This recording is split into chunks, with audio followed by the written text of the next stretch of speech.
Good morning, folks. Sorry for the delay. I'm going to blame Jake DeShaw. He was in line before me. I'm catching my breath here. Khalid Bey, Chair for Economic Development Downtown Metropolitan Planning, also on the committee, Councilor Joe Carney, Councilor Hogan, Councilor White. In addition, in attendance, Councilor Majoke, Councilor Allen, Councilor Paniagua, Councilor Green. Whew. From the administration, let's see. We have Frank Kaliba, we have Jen Tiff, we have Jake Shaw, as I mentioned. We have Mary Robeson, Chief Cecil. Am I missing anybody? I see Commissioner Collins, Commissioner Clifford, and Chief Mons. All right. So, what we got, Jim?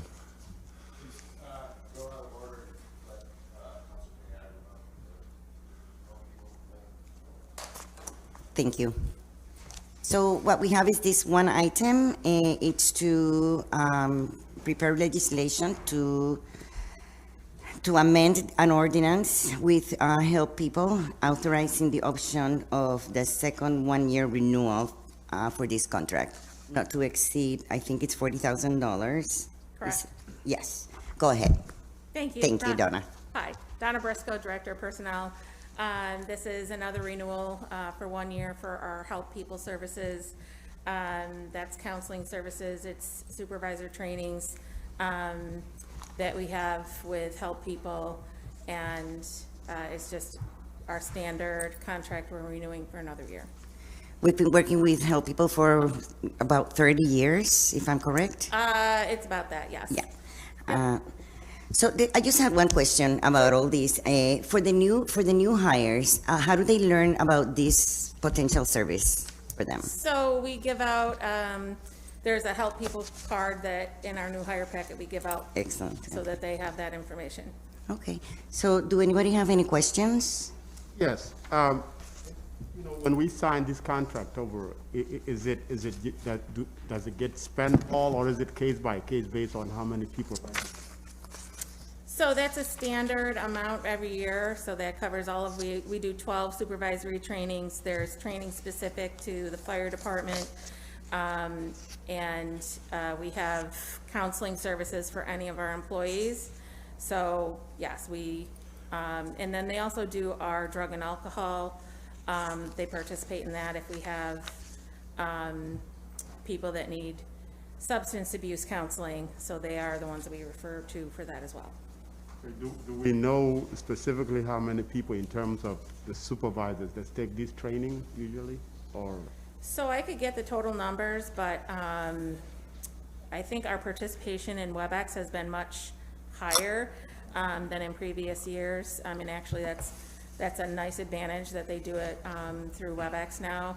So our numbers have gone up, and we can have up to 25 or more at a time at a session, and they're done monthly. As far as counseling services, I think over the last year there were 156 appointments for individuals. I would have to double check that. All right. Well, thank you. You're welcome. Donna, the trainings that I see here for supervisors, wellness workshops, critical incident management, is that mandatory or is that by choice? So some of those trainings, I mean, for supervisors, we ask that the supervisors go to those. We don't mandate those specific trainings. We do say that if we don't have enough, or we open it up, especially now with WebEx, we open it up to even staff that aren't necessarily supervisors if it's helpful for them. So. Are there any other questions? Okay, thank you. Thank you. That's it for me, Khalid. So basically, y'all let me go through all of that, and it wasn't even my turn, right? Gotcha. Appreciate it. All right, so if you can remember everything I said before, it's my turn now, right? I don't have anything. Well, that's wonderful. Now we're going over to Councilor Green. Oh, Thank you, President Pro Tem. All right, we'll start with, this is a Finance Committee meeting. We'll start with item 1, which is the Leadership Greater Syracuse item. Pam, do you want to introduce it? Thank you, Counselor. I appreciate the opportunity to be here. The mission of Leadership Greater Syracuse is to inspire people to be active in the community. It's been 31 years. We offer 3 programs, a flagship program, a nonpartisan political campaign training program, and a board training program that we do in partnership with the Gifford Foundation, purposely marketed to people of color. Many of you are familiar with the programs, but those who are not, you should be aware that citizens who are attracted to us represent both the city of Syracuse as well as folks in the county, so that we all embrace each other. And should you agree to this appropriation, majority of the money will go to our operations, but there is a portion that will be held aside for a city of Syracuse employee who is qualified to participate in the program next year. So it will include tuition assistance for someone from the city to be represented, so that we have your voice in the program. Any questions? So do we know how many, forgive me, but do we know how many people went through yet? So since 1991, we've had 1,300 citizens, 85% remain living in central New York, and they've served over 800 volunteer positions in that time frame. And they're all mostly around, Onondaga County? Predominantly Onondaga County, that is absolutely correct. I know you've been working really hard in trying to be more diverse with, the people that are in your membership. What's the outreach you're doing to get to, these communities that may benefit from that? Sure. Because we've had good outreach, I'll share that for the flagship program, the class of 2020 was 80% Caucasian, which was the least Caucasian we've ever had. Predominantly, we obviously need to work with people who we don't normally work with, and we've expanded our network. Participating in the Nourishing Tomorrow's Leaders Board Training Program with the Gifford Foundation, the Community Foundation, has helped our reach.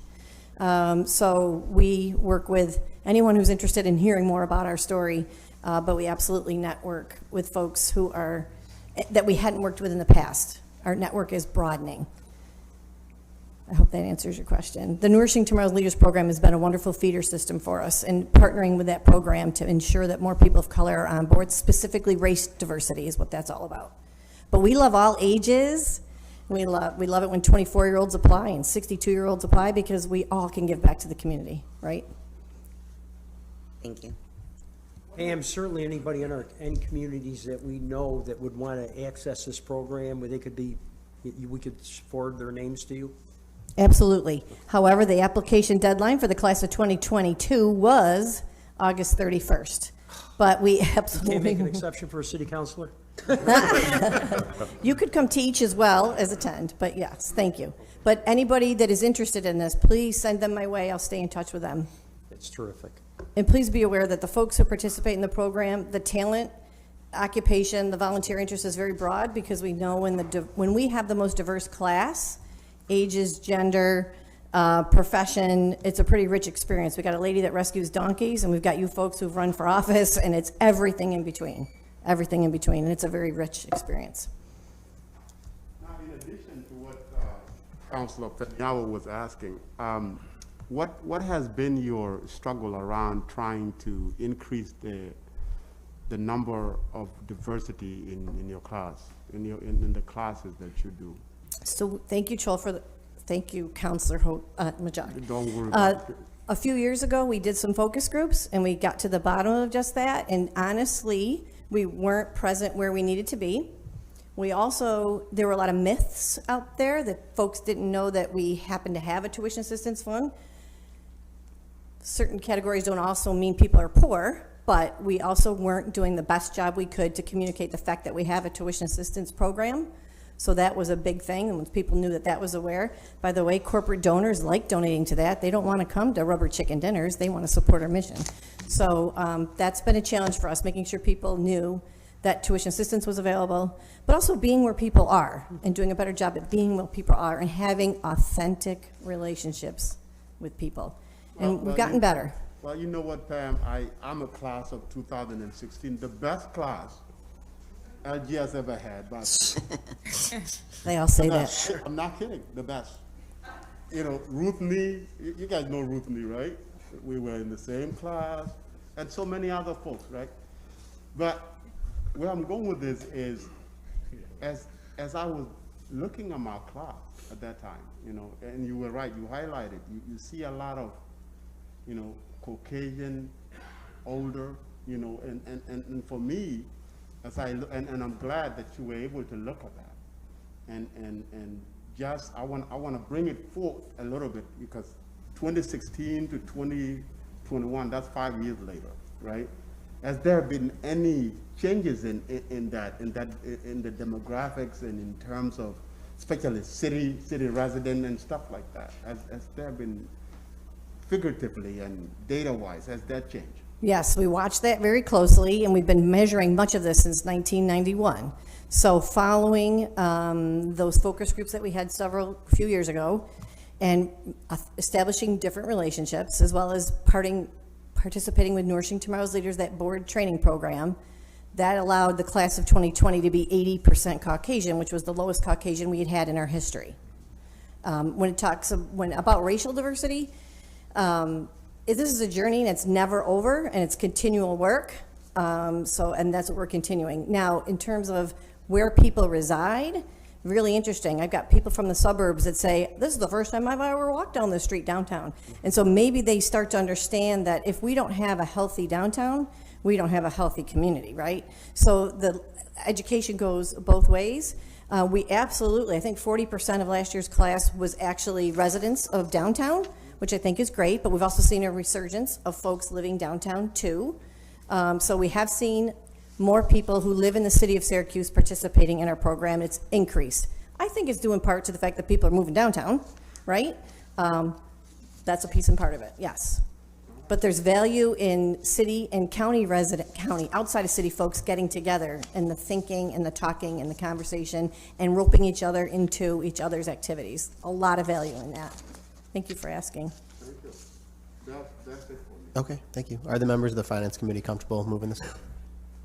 Okay. All right, thank you very much, Pam. Appreciate it. Thank you. Item 2 is a proposed settlement, so we will, we'll talk about this in executive session, but are the members of the Finance Committee okay moving this one to the agenda? Okay. This one looks like an interesting one. I don't know if you read it, but. Okay. Item 3 is from API, I believe. Nico?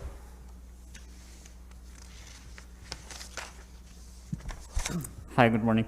We're requesting that we extend the subscription to a project management software that we use called Atlassian. This has several tools that we use within our department to manage our portfolio. This allows us to have secure document sharing. It allows us to establish project management industry standard best practices and perform our work in the best possible way.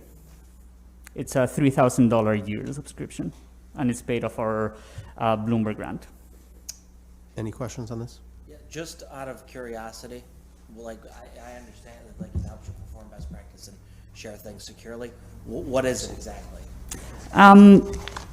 It's a combination of tools that we use for project management. So when we need to establish a project where different people are collaborating, so everyone can see the different tasks, the milestones, and all of that stuff. It also allows us to share documents that's not like, oh, just put things on a Google Drive and let them pile up, and like have standards for how we sunset certain things and manage all of those details, which I know it's very boring and back. No, I'm just more so I'm just curious as to what it actually is. But yeah, that's great. Okay, I'm fine with that. Any other questions? Is everyone comfortable with this one? Yes. Yes. Thank you. Item 4, looks like this is Director Rudd.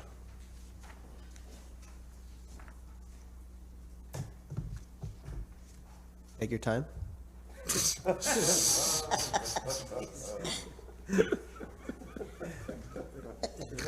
is the Microsoft one? Which one? This is the transfer. So, Oh, the transfer, okay. Yep. It's a little different order in the book. Budget Director Rudd. So there's 3 small transfers. So it's an allocation to the auditor to be able to pay for part-time help to help with the redistricting. And then there's money to help with the CRB, which I would let Renette speak to, and a small amount of money for the Youth Advisory Council and to make a disability directory.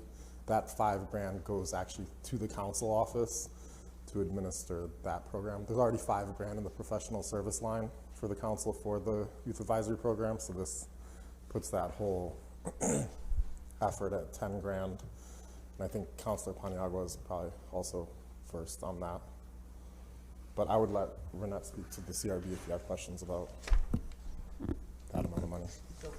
I don't know, Director, if I'm looking at the right thing, but I don't see the CRB on. So I see medical insurance, audit, and then Youth Advisory Council. Well, there should be $20,000 for the CRB also. Maybe it's the old letter. There was a draft letter and the letters got switched later in the process. So it's $20,000 more coming from the same medical. I wrote a new letter. I don't know where it is, but it should have been there on time. I will make sure you have the new letter. Yes. All right, Renette, do you want to explain? Good afternoon, everyone. Well, actually, it's still morning. Raynette Relaford, Administrator for the Citizens Review Board.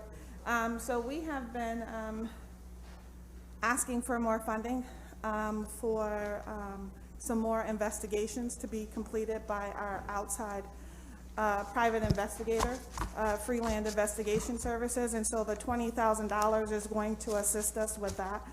It's going to allow him to investigate some more cases. We've discussed previously that we have a backlog of cases that were older cases, and this will help him to assist us with that while we continue to try to make sure we investigate cases on time that are under the 18-month time frame. So it'll allow us to kind of have more flexibility, because being just a two-person staffed office, anytime that we have other projects that need to be completed in terms of FOIL requests that are coming in terms of discovery demands that are coming from law, it takes away from the investigations that I can do singly. So this will allow us to have the opportunity to provide him with some more cases so that we stay on a good time frame. Because again, the longer we wait to investigate these cases, one, we traumatize the complainant one more time because of the length of time, and also memories fade. So the quicker we can get these cases done and within an adequate time frame, the better for us all to get some resolution and resolve. So it'll help us continue to do that. Questions on this? Okay. Thank you, Renette. On the larger item, and the other items, does anyone have any questions? Okay, so we'll move it and hope and that Director Rudd will submit the new letter that'll include the CRB part of it. Is everyone else comfortable moving this item like that? Yes. Okay, the next item is IT related, so it's to spend $532,000 of ARPA money for Microsoft 365.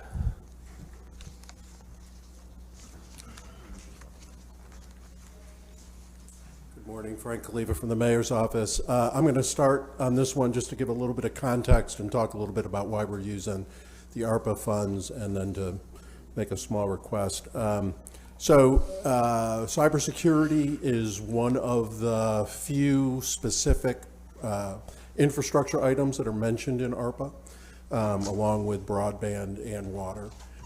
We've been looking to move to Office 365, now called Microsoft 365, for a while. Really didn't have the funding to kickstart it.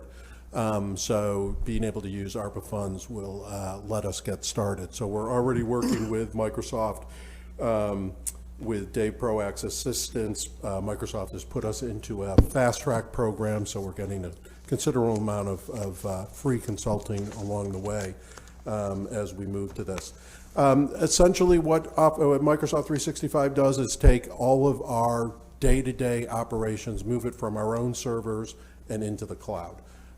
So our email servers will move into the cloud, be administered by Microsoft in what is one of the two most secure operating, considered to be one of the two most secure operating environments in the world right now. Doesn't make us invulnerable, but it absolutely steps up security considerably. If you follow cybersecurity at all, you know that email is among the most vulnerable points for any IT operation, and we do a great job. Dave and his team do a really good job. As he likes to say, and I will agree, we punch way above our weight when it comes to cybersecurity. But it takes a lot of time, it takes a lot of effort, it takes a lot of equipment to do it. We've got aging servers that are surrounded by state-of-the-art security switches and hardware, but they're aging servers. So moving to Office 365 will have tremendous cybersecurity benefit, as well as some functional benefits that that Dave can talk about that I am not qualified to talk about. But if you have specific questions about the functionality, Dave can come up and talk about that. If you have specific questions about cybersecurity, whether about what we're doing now or what we plan to do, I'd respectfully ask that we take that to an executive session. It is an unfortunate fact that when these kinds of conversations take place in public, bad things happen. So we'll be happy to talk about any of those specific things in an executive session, if that's okay. So this money is for the migration. Is there an ongoing maintenance contract, or how does that work? And how does that cost compare to what we spend now? It will be more. There's no question. Right now, our licensing agreements and our need for hardware and cybersecurity hardware, along with email servers, there will be no question that we'll be paying a little bit more. Not a tremendous amount. I mean, we're talking hundreds of thousands of dollars, probably 100, less than 200. Dave's got the specifics on what the Microsoft licensing agreement will be ongoing. But yes, there will be a maintenance fee with Microsoft on an ongoing annual basis. We pay some of that now. We pay an enterprise licensing fee to use Office, although we're using a much older version of Office than we should be. We pay annually to use Microsoft email, and then we pay to maintain our hardware. One of the advantages that we've got this year in terms of cost is that our email servers all need to be replaced. So we would, instead of spending the dollars on the hardware, we would put that towards the cost of this migration. So do we have those specifics in terms of what it costs now versus what it will cost? I'll let Dave talk about it.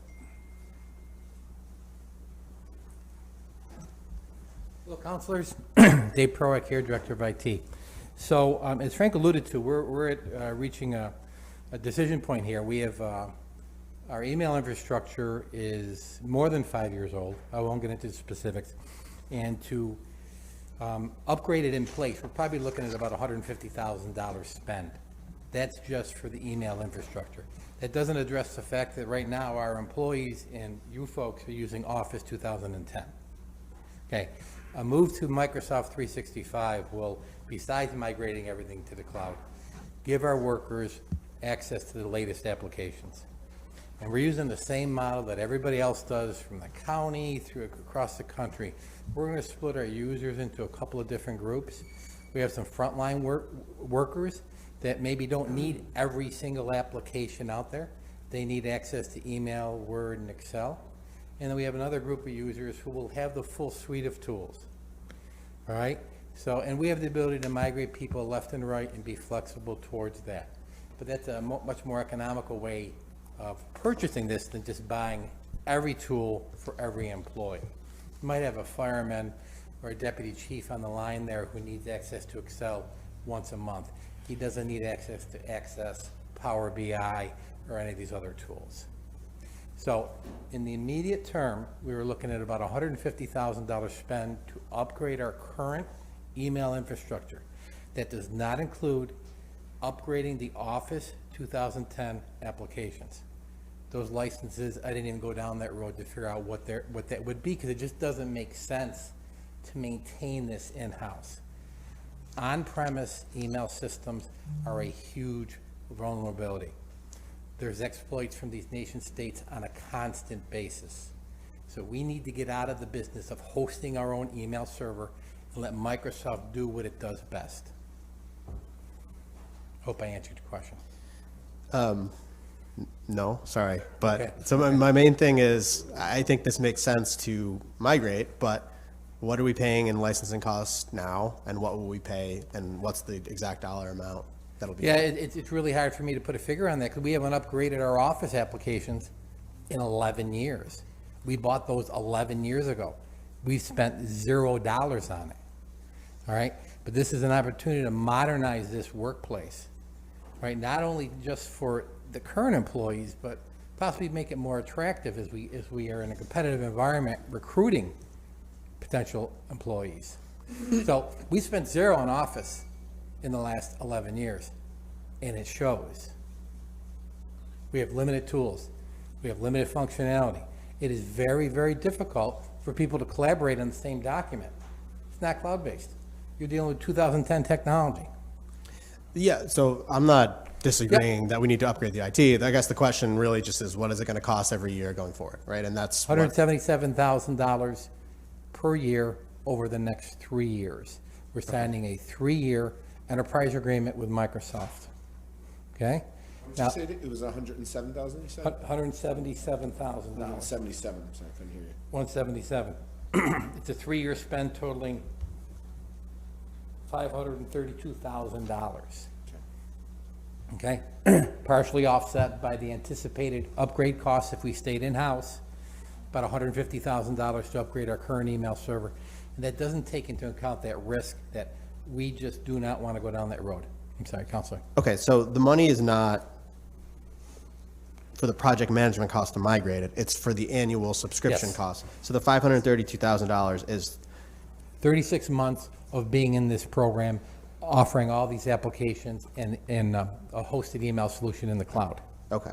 There's And no adding- cost to do the upfront work to switch it over. No, there isn't. We're a big enough customer. We've got a lot of attention from Microsoft. We're involved in Got the it. Fast Track program. They're partnering us with one of their gold partners. So they're going to help us down that road.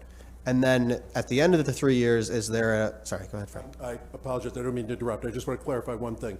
We may need to, and probably will, hire a third-party project manager to act as our go-between, and we're still negotiating that right now. So that would be the only hard cost for the migration if we choose to go that route. And then the other question is, at the end of the 3 years, is there limits on what the increase can be? Like, obviously now we're all bought in, we don't want to switch. Can they say, okay, now it's 20% more, or is there limits? I don't have a good answer. We're not there yet. We're kind of in this, and the county's about 1.5 years ahead of us in this boat. I don't know what it looks like at the end of 3 years. And it's not a very good answer, but that's the reality of when you migrate, you're likely not coming back because the model just doesn't work well doing it yourself. Okay.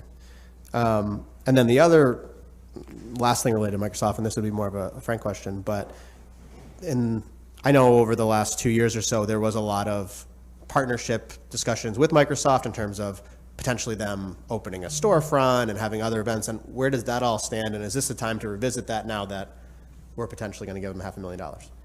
So one of the things that we've discovered is that Microsoft is largely compartmentalized, and never the twain shall meet. So yes, we brought that into the negotiations about price. We, as Dave will attest, and he's got the scars to prove it, it took forever to get a hard, firm quote from Microsoft. We went down the county purchase route and tried to ride on their pricing first, and they gave us a million reasons why they could do it and why they couldn't do it. So getting to the number was arduous, and to Dave's point, getting a 3-year agreement is about all we could afford and all they were willing to do. And in this world of IT, things move so quickly. I wish we could say we'd have a number for year 4, but we don't. But to get back to the specific question, they did not give us, I think they finally gave us a little bit more consideration in terms of the timing and giving us a straight answer about what this migration would cost. I don't think they gave us any discount despite us asking it. Where the conversations with Microsoft in terms of the contribution to the city's economic development are, I would defer that to Jen Tift. She's got more of the specifics about it. I don't know if Jen's here. She is. So. So Dave or Frank, so in other words, at least after this 3-year contract ends, we'll have to pay $170,000, $180,000 per year, maybe more. Yes. And we're going to have the third-party manager. We don't know the cost on that. We don't. I don't expect that to be tremendously expensive. We're going to use, as you'll recall, Councilor Hogan, a few sessions ago, you approved a group of 5 or 6 IT managed services consultants that we can go out to on a regular basis. They gave us some fairly set pricing and a fairly specific set of services. We're going to go to them and get a specific quote on this and bring it back to you. I don't expect it to be tremendously expensive. Okay, and I'm just wondering why we have this ARPA money available and it's flying out the door. Dave, is this all we need? Do we need more stuff or what? I mean, more things, IT things that we should probably. We need more. So will we get something from the administration for that? Yep, we're looking at, there's a set aside in the administration's plan for cybersecurity, data analysis, and I think it was a total of $2 million, and we've spent 70,000 of it on, at your last session on a piece of software for the IDEA office. This will be a big chunk of it, and we'll be coming back for some cybersecurity, additional cybersecurity for our ongoing servers and for data analysis for API. So you and Director Rudd have got that money sort of set aside? even though it is Soft circle, we like to call it, Councilor Hogan. Soft circle? Yes. Well, that's interesting. So you got that set aside, because what Dave and you said, I mean, obviously, government can't run without the security. So, I mean, I just want to make sure that we have that money, because we have a lot of things coming before us. Or, you know, this is probably one of the most critical elements we could spend money on. So one of the things that has come out of the partnership with Microsoft that is a good piece of context is Dave and his team and API are working. They have a direct access to a platform called Azure. And Azure is the platform that Microsoft both uses for Microsoft 365, and they sell to clients like us to put our database and information in it because it's so secure. One of the things that came out of our partnership with Microsoft was a heavily discounted access to that Azure platform. It was kind of a extended trial period. We're paying something for it, but not a tremendous amount. So we will need to, part of what we'll need to start talking about is how do we more robustly use the Azure environment, and Dave moving functions that are currently on-premise into that Azure cloud, if you will. Thank you, Councilor Green. So I've got a question real quick. So I don't have the letter in front of me. Are you asking for the whole $500,000 or so out of this ARPA fund? Correct. Okay, because that would leave the question of what we're going to do when the ARPA funds aren't there. It will become an ongoing part of the budget. Okay. And do we have any idea that the money's going to be there? Or, I mean, I think that's why it leads back to this question about cost savings and what we're spending now versus what we're doing. And the specifics would help us actually figure this out, because right now we do have this big pot of cash, but the question then becomes, as a cash-strapped city, what are we going to do when this money runs out? Absolutely. And the reality is we're going to have to balance, there's only going to be so much money for IT, and we're going to have to balance competing interests and competing functions to come up with an IT budget on an ongoing basis. But I think, you know, as David said, it's going to be $175,000 at minimum per year on an annual basis that isn't currently in the budget. So 3 years from now, we're going to have to work that into the budget. And if we were to approve this, I know there were previous discussions talking about this, would this put to bed any effort to try and move any IT functions to the county?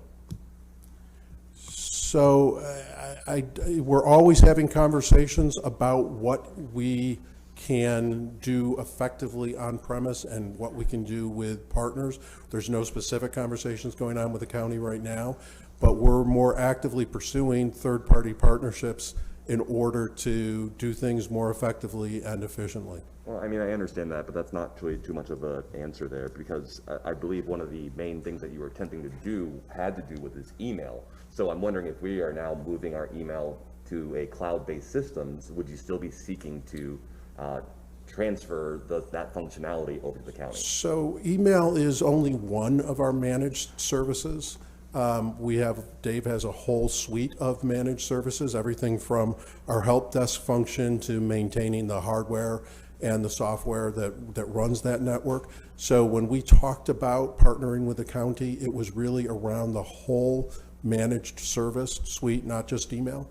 That was one of many things that we would have transferred. So we're now looking at the specific functionality and looking at who the best partner is. So we're looking at a number of outside consultants, and in fact, we may do a package RFP in the very near future around managed services. If the county were to choose to respond to that RFP, we would bring that to the council. I don't foresee them responding to the RFP, but stranger things have happened. Sure, I understand. And is it still the case then that there are not enough qualified individuals, or we can't find the right talent to Absolutely. do this in-house? Without question. We have, how many openings right now, Dave? I have 3 funded network positions on my staff. We've gone through civil service. We've gone through civil service a second time saying, hey, if you live in the county, would you be willing to take the job and move in the city within 6 months? And there's not a lot of fruit. I've got 3 positions, and I'm not going to be able to fill at least 2 of them.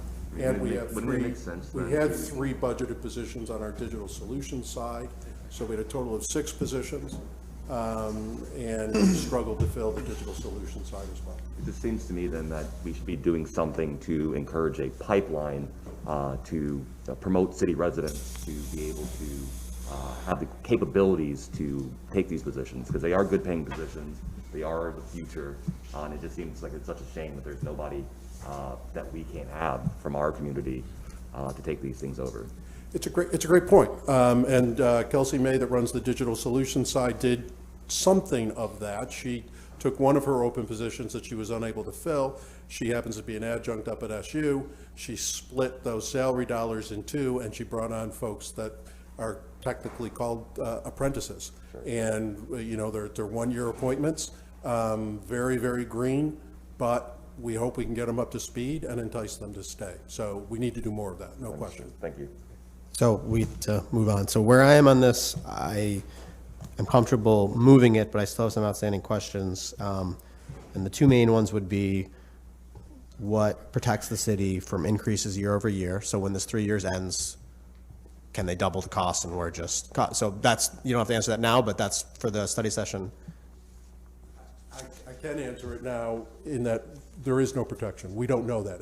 Have they done that? Would they do that historically? Would they price themselves out? I mean, we could always go back to an on-prem solution. If they did that, it wouldn't be particularly efficient, but we could. We're not going to be able to answer that question, unfortunately. But do we know, I mean, in other cities, they probably have similar things, and what do they do in those contexts? Historically, we can get you some historic information about what percentages they tend to increase from year to year, with the caveat that it's Microsoft. Yeah, They can but do what what's they their want. standard practice? Okay, and then the next one would just be the economic development question of where that stands, and Sure. we can talk about that thing. Is everyone on the Finance Committee comfortable? I have one question, Councilor Green. You said, Dave, you said that this contract alone is just for 365, right? On the email side, right? And it's gonna cost $500,000 for 3 years. 36 month, yep. Right, 3 years.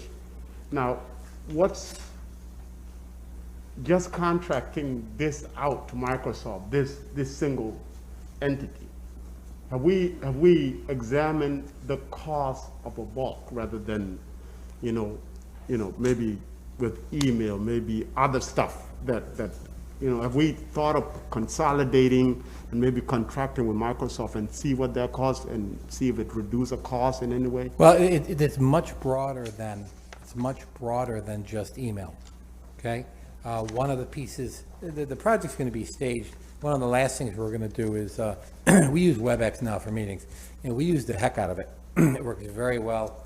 You heard Donna talk about how efficient it is getting people to attend meetings they just never got to before when they were all in person. Well, as a part of the package we're buying, we're going to be going to that similar solution within Microsoft, called Microsoft Teams. So we're going to be going to the Teams for that. There's a communications tool that you can link with your phone called Yammer.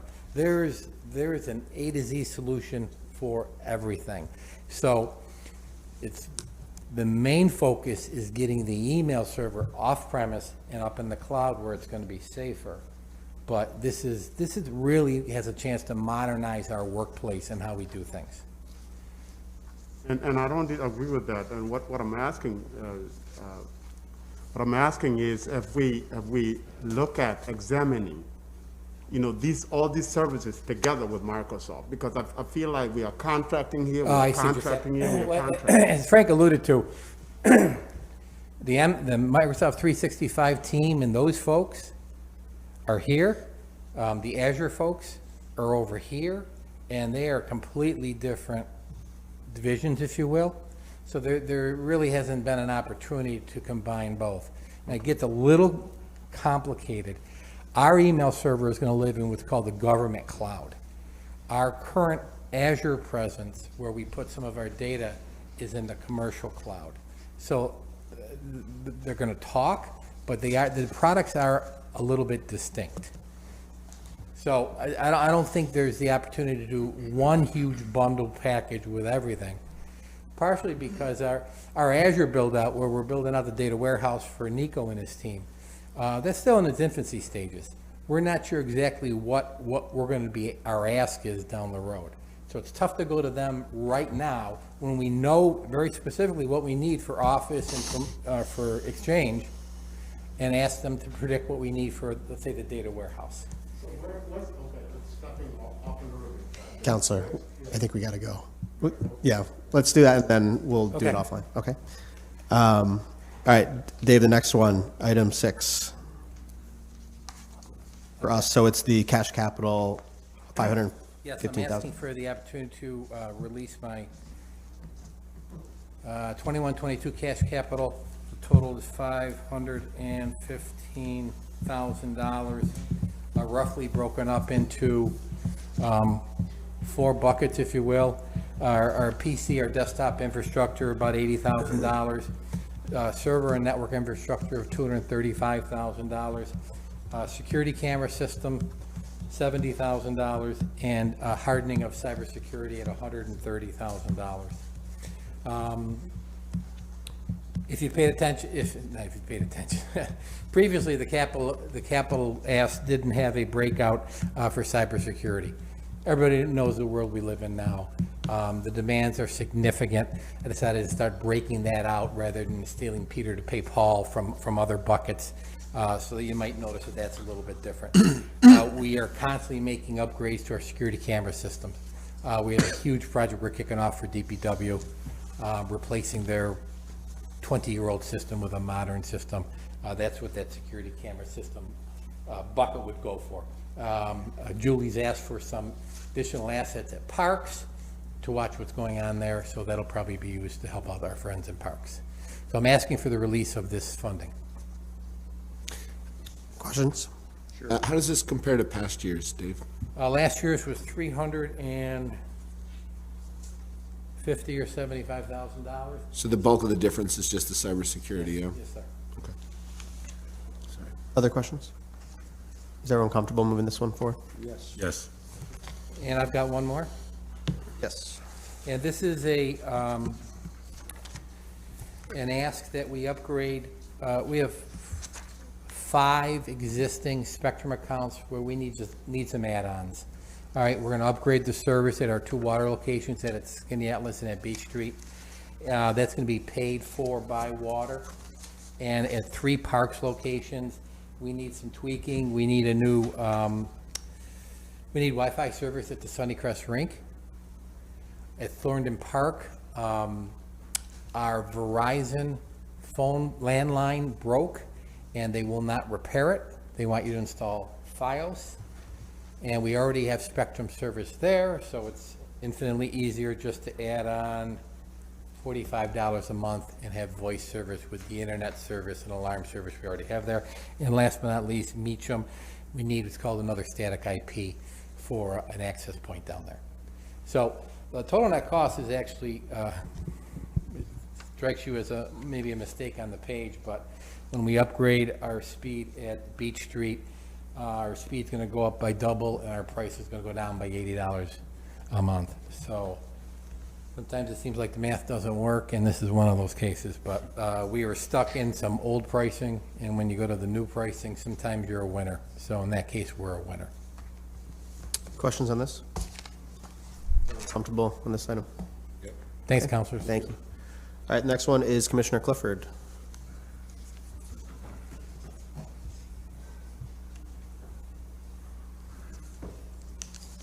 Good morning, councilors. We have two corrections of the tax roll for your consideration. The first one is 821 East Brighton Avenue. That's commonly known as Brighton Towers. It's a senior citizen housing project. It's the subject of a shelter rent agreement. The assessment on the property was reviewed by the assessor for that area and increased last year. That increase should have been exempted like most of the rest of the assessment. There is a small taxable portion of the property, $243,000, that accounts for the cell phone antennas on the roof of the project. But that unfortunately didn't get exempted, and we're asking that the council approve that now. Any questions on that one? Dave, does those shelter rent pilots, basically, they sunset at some time, don't they, or don't they? Yeah, the ones that I've renegotiated, I should say, I've limited to 15 years. Okay. Prior to that, they were 40-year agreements, which I thought was unreasonable, given the, the ability to predict what's going on in the future. It was actually the prior administration's decision and mine to make them 15 year agreements. That way, they could be reconsidered every 15 years, depending on their And performance. the council still has to approve them all. Every 15 years, sure. Thank you. Yep. Thank you, Councilor Reed. It's one of the only exemptions the I council know. has to approve. Any other questions on that one? The second property is just a correction of a miscellaneous charge that was placed on a property. We were informed that that charge was, should not have been placed on it for this tax roll. Any questions on this? Everyone comfortable? Okay, thank you, Commissioner. All right, our last one is a IT agreement relating to code enforcement.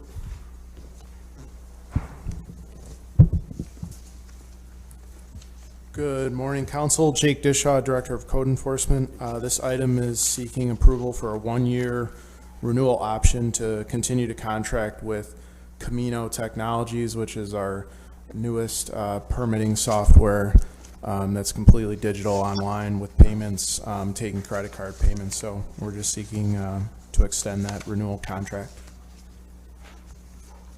Questions? Everyone comfortable with this one? I'm all set. Okay, so in summary, we're moving all of them. The Microsoft 365 one, Councilor Majuk and myself may have some questions on it, so we'll discuss that in study session, but everything's good for the agenda, and we'll finally wrap up finance. So thank you. Give it back to you, Councilor Bay. All right, I believe we are DPW Public Safety. Parks. Okay, Commissioner. Jim is the guy in charge here, Jim Conroy, so. Exactly. Good afternoon, Julie Lefebvre, Commissioner of Parks and Recreation. The first item that I have for you is to accept an in-kind donation from Cumulus. This is for the tree lighting. It is our intent to move forward with as much in person the way it used to be, as much as possible. However, we recognize that some people may still not want to come out in public. So Cumulus has kindly offered to work with us again this year, potentially to attract some national acts, some performers, some pre-recorded or even recording on site. So again, this is just an ability to accept the donation, and we will work out the details as it comes along. But again, we are moving forward with the hope and intent that we'll go back to Clinton Square, where people can gather however it can be done at that point in time in 2 months. Thank you, Commissioner. Any questions from the Parks Committee? Hearing none, let's. Okay, thank you. The next one is an annual agreement that we enter into with Tiburon. This is, they provide the lockers at Clinton Square at no cost. In exchange, they provide to us 10% of the revenue, which sometimes is a few $100s, if that. Any questions? The next one is to enter an agreement with Wachiva. This is for African dance and drum programming at our centers. This is, we will pay out up to $600. This is till the end of this calendar year, then we'll be coming back for again. But these, any funds that we pay are fully reimbursable through a grant we have through Office of Child and Family Services. These are offered at all our community centers? Yes. Okay. Any questions from the Parks Committee? Yeah, it just seems like a relatively small amount. How many? This is only for October, November, December. That's why it's not very much. Okay. So, yeah, because we didn't, normally we would come in January for this, but because the Okay. centers weren't open. So I'll be coming back to you hopefully in December for a much larger contract to cover January of December next year. So these are lessons or performances? Lessons. It's a little of both. They do the lessons, they offer it to any of the kids at the community center and anybody else who wants to, and then they do sometimes have performances at the end of a session. And how much is it per session? If you don't mind? There's no cost to our youth. No, I mean, How much do on we pay? average. Yeah, I'm just curious how many performances you get out of 600. So I don't have that information, but I can, $60 an hour. $60 an hour is usual. $60 an hour. Okay. Sorry. Yeah, I didn't know if that was the standard. Yeah, I was just curious how much we're. At scale, Counselor Driscoll? It's how much you can get, Hogan. That's always the musician's creed. And you guys are always welcome to attend these as well. We can make sure we let you know when. Yeah. You know, could you? I think myself and Counselor Driscoll would like to attend. And They- Big- they're- the other members of the council. Yeah, big fan of their programming. so Yeah, they're just great. curious. He's They great. do great work. He does. Excellent. The next one, oh, was there another question? Sorry. The next one is the first of two one-year contract extensions with Move Along. There's no cost to this, but they provide adaptive programming in our centers and for the community. That would be like the wheelchair basketball. Excellent. Excellent. Okay, and my final two items are related to our deer tick management, wildlife management program. So the first is just the negative declaration for our seeker that we do have to do annually, if there's any questions about that. And then the other one is to enter officially into contract with USDA. They offer the deer management activities. This is just to start the contract. The management activities will not begin until, give or take, around mid-November. Okay. Any questions from the Parks Committee? No, I just say, send my gratitude to Commissioner LaFave for all the hard work she's done on this, and the administration, Greg Lowe and others who have worked on this. It's an important one that we've worked on, so I just hoping you have the council support, and thanks all who worked on it. And at some point, we'll have a report on Yes. those activities, right? No, Yes. Sorry, go ahead. We reported on last year's activities not a month or so ago, so we could provide Yeah, maybe the paper. the data again. Yeah, it's terrific. Okay, and I will be out at a conference next week, so if there's any questions you guys think of beforehand, I can either send a rep or I can just provide an email with the information if anything comes up. I think the email will be sufficient. Okay. Anything else? Okay. Thank you. Anything else from my councils? We okay to move all these agenda items? Okay with me? Please signify by a thumbs up. Thumbs up. Okay. Thank Hey. you very much. Okay. Is that the new official, Hogan? Yes, it's official. DA? It is today. That's how we, Who's next, Item. Councilor, or Mr. Conroy? Okay. Reports, engineering. First one, I believe, is revocable permission with AT&T. Yes, good afternoon, or good morning, councilors. Mary Robinson, city engineer. Yes, this is a revocable permission to give AT&T Corp. Permission to install underground conduit for fiber optic. It's about 1,800 feet and is on West Fayette Street from like School Street up to Erie Boulevard and a little bit on Erie Boulevard. And we will be getting an extra 4-inch conduit for our own exclusive use. I did have to revise the letter. I don't know if you have the revised letter yet. That just changed. My original letter was AT&T Corporation, and it's supposed to be AT&T Corp. There was also a change in the indemnification clause that the law department reviewed and negotiated.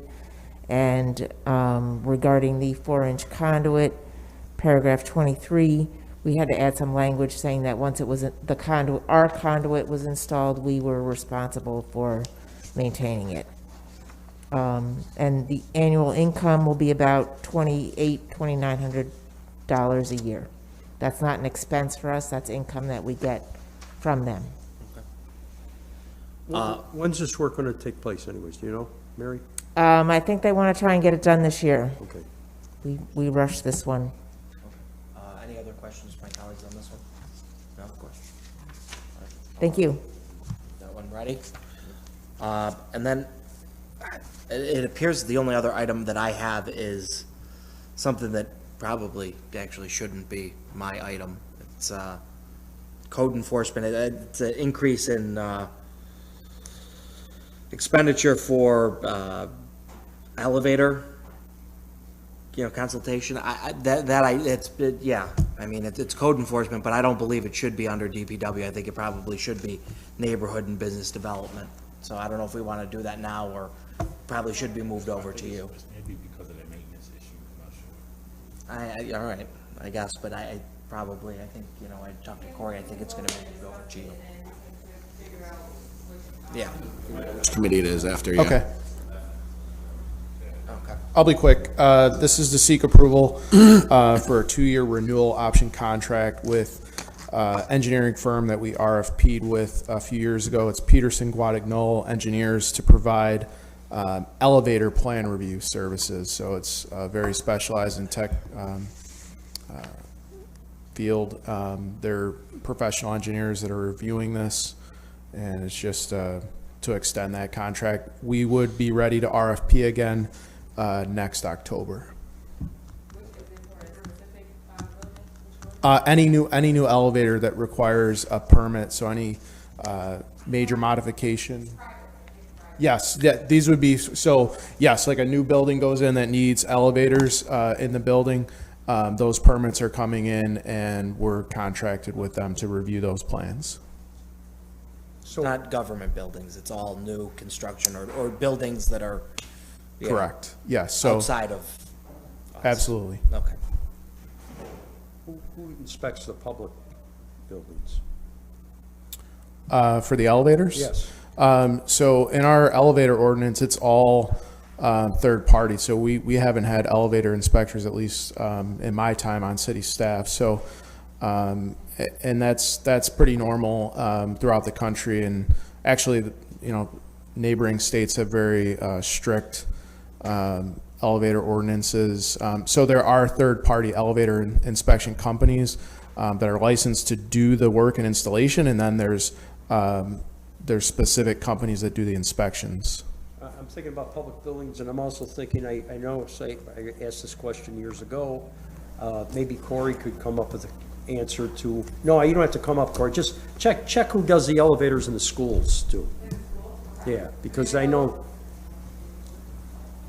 Kelly Haggerty oversees, like we're having the issue, obviously, with the elevator that's been down in City Hall for longer than anybody can remember, and engineering is working on that one, so generally they handle a lot of those, but I'll ask about the school district. The school. Okay, yeah. Thank you.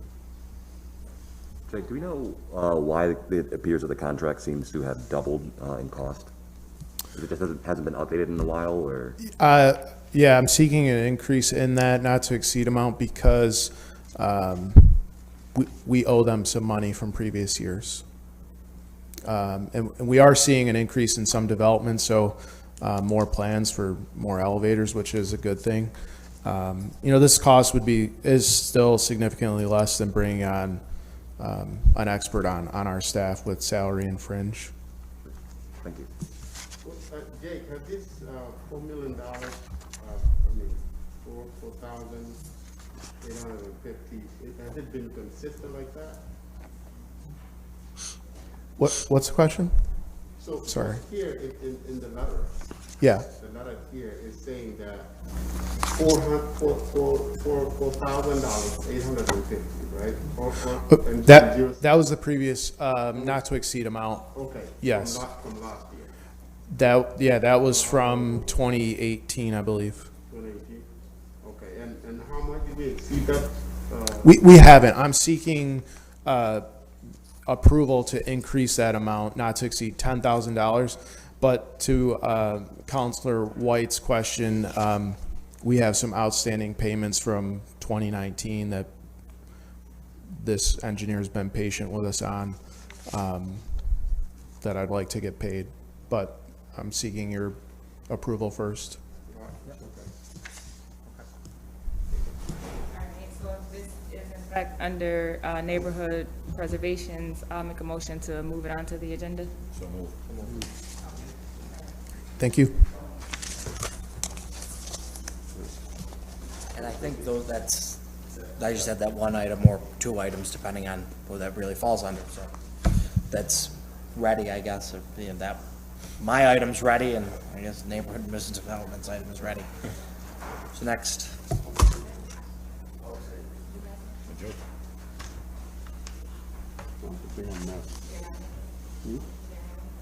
No, I do have some.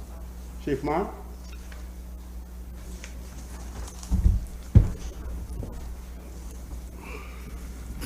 Good afternoon, everybody. Good afternoon, Councilor Majok.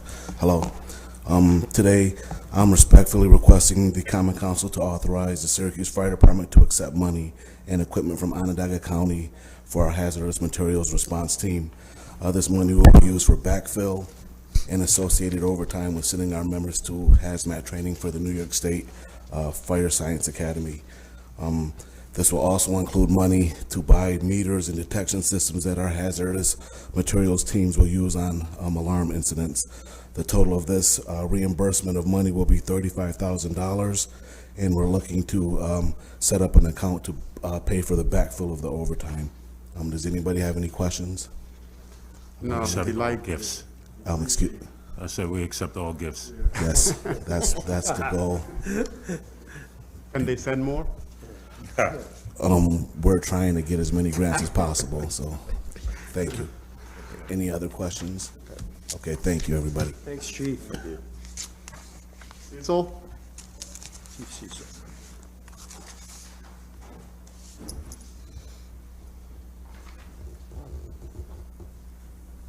Hello, Councilors. Joe Cecil, First Deputy Chief, Syracuse Police Department.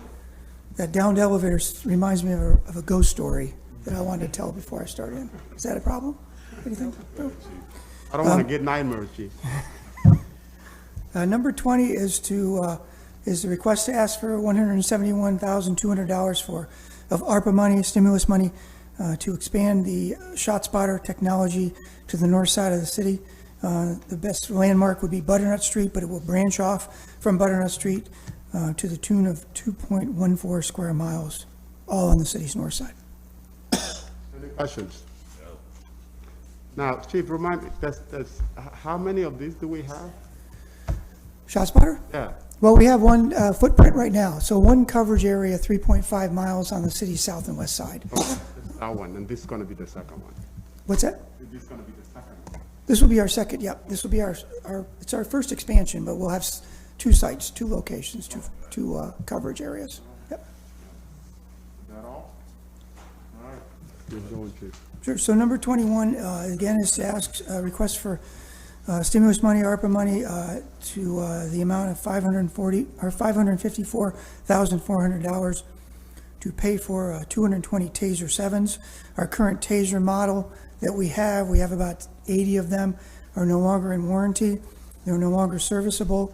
Every time they break, we lose one out of service. Just as a background, all of you probably already know this, but it is the prime non-lethal option for officers out there, the Taser. Again, our current one is out of service, so as they break, we can't replace them. 220, that number is so that we can outfit every uniformed officer, much like we did with body cams.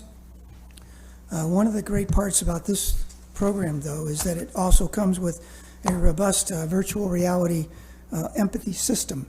It's the old, when I came on, we had what was called the FAT system.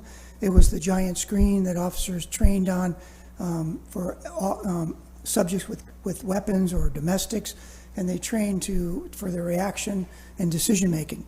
Well, things have advanced a lot since I came on. So this is a really robust virtual reality system. It's the goggles. It's very immersible. The great thing about it is it's all up-to-date modules. There are some modules that include subjects with weapons, but there are many up-to-date ones, including subjects with mental health issues and disabilities. Just to give you an idea, some of the modules that we will be receiving and training officers on will be responding to subjects with autism, schizophrenia, PTSD, dementia, Alzheimer's, and even hard of hearing, so that we can gauge their response in the classroom. I wanted to mention the classroom because we all know, whether it's citizens or police, we learn from our mistakes, but when it comes to law enforcement, we can't make mistakes on the road. So this system will allow us to gauge their decision-making in the classroom, and if they do fail, they'll learn from that so that they'll be better equipped when they respond to these situations on the street. And it's all one package. Nice. Any questions? My only question would be, if there's only 80 in service now, does that mean that there's officers out there, potentially on the road, who aren't equipped with the less lethal option? Yes. Okay, thank you. So, I mean, Chief, would these be more durable than the other ones were? I mean, as far as repairs and all that stuff goes? I don't know, good question. I don't know if they'll be more durable, but they'll be under warranty for the extent of this contract.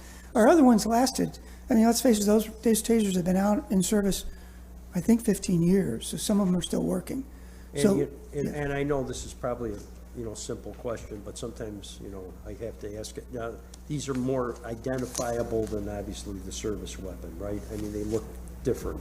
Way different. Clearly more identifiable, the bright yellow, yes. Yep. Okay. If this isn't getting into too much operational detail, what other non-lethal options are available to our uniformed officers? Sure, well, we can go into those. Some of them are kind of strategical things that we don't really necessarily want to mention in a public hearing, but I can go over all of those. We have a number of them, and we escalate up from those. Sure. But I'd be happy to go over all of those with you. I'd be interested in knowing that. Okay. Thank you, Chief. You're welcome. Any other questions?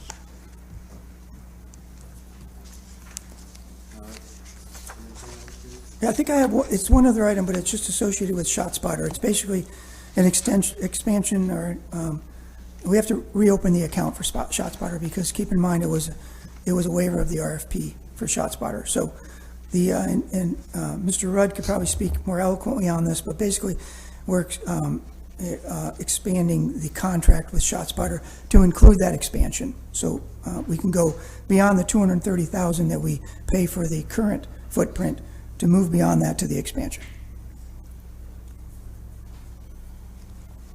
Any other questions? No? Councilor Driscoll, Allen, and White, are you all good to go? Yes. Yeah. Comfortable, yep. All right. Thank you, Chief. Yep, thank you. Thank you, Chief. Be safe out there, Chief.